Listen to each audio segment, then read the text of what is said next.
Well, I don't understand what I'm doing. I don't care about any of it. Okay, so you're gonna be watching a video on a comedian, actually two comedians, but the first one's gonna be David Sedaris. Have you ever heard of him before? And then the next one is gonna be Jim Gaffigan.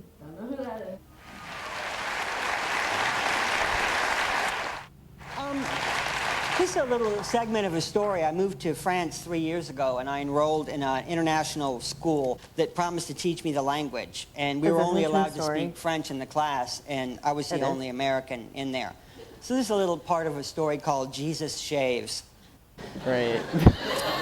It was my second month in French class, and the teacher was leading us in an exercise designed to promote the use of one, our latest personal pronoun. And what does one do on Easter, she asked. Would anyone like to do it? I can't do it. An Italian nanny was I attempting can't to answer the question when our Moroccan student interrupted, shouting, "Excuse me, but what?" How far did you make it into this video? 1 minute and 33 seconds. How long is the video? 4 minutes and 31 seconds. I thought we would be watching like a funny fails video of people like falling through tramps, not this. So after watching one of his stand-up comedies, kind of, and his like humorous writing perform, do you like David Sedaris, or how do you feel about him? No, I didn't, Why not? because it wasn't entertaining to me. I didn't really follow what he was saying. I don't think he's very funny, but Once. I've never heard of him. I've never read anything about him. Is he on, like, what's he from? Like, is he on a TV show? He's a humorous writer, but let's talk about their style and like when they're performing. What do you like about his comedy? If you had to pick one thing you actually like. I liked how he read the book. It's a different style of comedy than usual comedians. Well, personally, I didn't think it was very funny, but... Okay, next comedian we are going to be showing you a clip of is Jim Gaffigan on his Obsessed tour, is what he calls it, and this segment is called Kale. Relatable. Alright, hit play.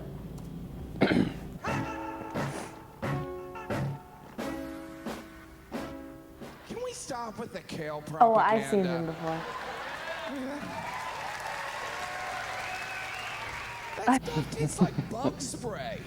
I was looking at a can of bug spray. It said made with real kale. Kale is a superfood, and its special power is tasting bad. True, it does taste It's terrible. inedible. All you have to do is freeze dry it, cover it in cayenne peppers, put it in a shake, and bury it in the ground. New album by Kale. I was at a school event. 'cause New I have album 1,000 by children, Kale. And one of the moms. Oh, it's over. Shoot. Okay, it's over. How did you feel about Jim Gaffigan and the way he performed?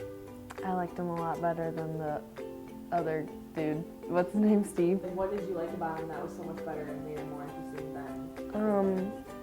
His like segment was relatable, and it was funny, and the way he talked and like the way he explained things was in a really funny way. I liked his different voices, how he changed pitch in his voice.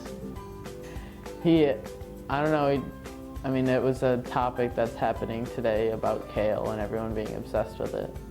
Did you know of him before you watched it? I didn't know like him by name, but when I saw him, I knew him. Now, again, we're going to talk about his style and how he performed. What is one thing you didn't particularly like about his comedy? Well, he only talked about kale for 2 minutes. But, I mean, it wasn't that bad, but he could have talked about something else. I don't know, I kind of liked it all. I mean, he was a little repetitive, but that's about it. Out of the two comedians, who used more of a literary approach to being comical? The first one, I forget his name. Not Jim Gaffigan. I don't know the other guy's name. Do you think both of them kind of use, like, have you picked up on any tools that they use to, like, They like compare things. Oh, and alliteration. I noticed that. They both like use a lot of inflection in their voice and stuff.